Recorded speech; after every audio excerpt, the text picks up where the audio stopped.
ဒီကနေ့ညမှာဆိုရင်တော့စပိန်ရဲ့ဒုတိယမြောက်ပွဲစဉ်ကိုကစားရမှာဖြစ်တယ်။ဒီနေ့ညမှာဆိုရင်တော့စပိန်ကမဖြစ်မနေအနိုင်ကစားရမယ့်အနေအထားတစ်ခုကိုဖြစ်တယ်။စပိန်အသင်းအနိုင်ရဖို့ဆိုတာလည်းလွယ်ကူမယ်လို့တော့မထင်ဘူး။ဘာဖြစ်လို့လဲဆိုတော့စပိန်အသင်းဒုတိယမြောက်တွေ့တဲ့ပွဲစဉ်မှာဘာနဲ့တွေ့လဲဆိုတော့ကျွန်တော်တို့စပိန်နဲ့ဆော်ဒီအာရေဗီးယားတွေ့တာဖြစ်တယ်။ဒါကြောင့်ကျွန်တော်တို့ဒီပွဲကတော်လေးခက်ခဲသွားနိုင်တယ်စပိန်အတွက်တော်လေးခက်ခဲသွားနိုင်တဲ့အသင်းတစ်သင်းဖြစ်နိုင်တော့။ဘာဖြစ်လို့လဲဆိုတော့ကျွန်တော်တို့2022ခုနှစ်ကလီယိုနယ်မက်ဆီရဲ့အာဂျင်တီးနားအသင်းကိုကောင်းကောင်းဒုက္ခပေးနိုင်ခဲ့တဲ့ဆော်ဒီအာရေဗီးယားအသင်းတစ်သင်းလည်းဖြစ်တယ်။အခုလက်ရှိဆော်ဒီအာရေဗီးယားအသင်းကပုံစံကောင်းတွေကိုအခုလက်ရှိချိန်ထိသူကပြနေစေဖြစ်တယ်။ဒါကြောင့်ကျွန်တော်တို့ဒီနေ့ညမှာကစားမယ့်ပွဲရဲ့ဒီမနက်ဖြန်ပိုင်းမှာကစားမယ့်ပွဲစဉ်၄ပွဲရှိခဲ့။ကျွန်တော်တို့စပိန်နဲ့ဆော်ဒီအာရေဗီးယားဒုတိယပွဲစဉ်အမြောက်ကတော့ကျွန်တော်တို့ဘယ်လ်ဂျီယံနဲ့အီရန်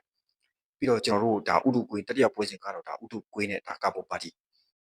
စတုတ္ထပွဲစဉ်ကတော့ကျွန်တော်တို့နယူးဇီလန်နဲ့အီဂျစ်ဖြစ်တယ်။ဒါကြောင့်အဲ့ဒီခုထူးဆန်းတာကဘာဖြစ်လို့လဲဆိုတော့ကျွန်တော်တို့ခုထူးဆန်းတာကအဲ့ဒီကျွန်တော်တို့ဒီအုပ်စု၄ပွဲလုံးကကျွန်တော်တို့ကအားလုံးကတည်တမက်စီရယူထားတဲ့အသင်းတွေကြီးပဲ။ဒါကြောင့်ကျွန်တော်တို့ဒီပွဲကမဖြစ်မနေကစားရမယ်ပွဲစဉ်ကိုပြောတာ။ဘာဖြစ်လို့လဲဆိုတော့ကျွန်တော်တို့အဲ့ဒီ၄ပွဲလုံးကအခုကစားမယ်၈သင်းလုံးကသူတို့အတွက်အနိုင်ကစားရမယ်အနေအထားတစ်ခုတည်းရောက်တယ်။ဘာဖြစ်လို့လဲဒုတိယပွဲစဉ်ဖြစ်နေပြီ။ဒါကြောင့်ဒီပွဲမှာအတော်လေးသူတို့ကရေကုန်ကမ်းကြပြီးကစားရမယ်အနေအထားတစ်ခုရှိတယ်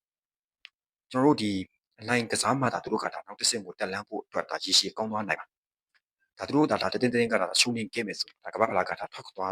ခွာသွားရဖို့အရှိန်ဖြစ်နိုင်။ဒါကြောင့်ကျွန်တော်တို့ဒီစပိန်အသင်းလည်းအနိုင်ကစားရမှာဖြစ်တယ်။ဒါပေမဲ့စပိန်အသင်းအနိုင်ကစားရဖို့ဆိုရင်တော့သူတို့ကိုကိုအရင်ဆုံးတွင်းထားနိုင်မှစပိန်အသင်းကအတော်လေးကောင်းမှာ။ဘာဖြစ်လို့လဲဆိုတော့ကျွန်တော်တို့အရင်ပထမဦးဆုံးပွဲကကာပိုပါတီနဲ့ပွဲကလို့ကျွန်တော်တို့အမားတွေကိုထပ်မလုပ်ဖို့အတွက်စပိန်အသင်းကတော်တော်လေးရေးကြီးနေပြီ။ဒါကြောင့်သူတို့ဒီနေ့ညမှာဘယ်လိုမျိုးကစားကွက်တွေနဲ့ပုံဖော်နိုင်မလဲဆိုတာဆက်လက်ပြီးစောင့်ကြည့်ရမယ်။ဥရုဂွေးအသင်းဆိုတာကလည်းကာပိုပါတီက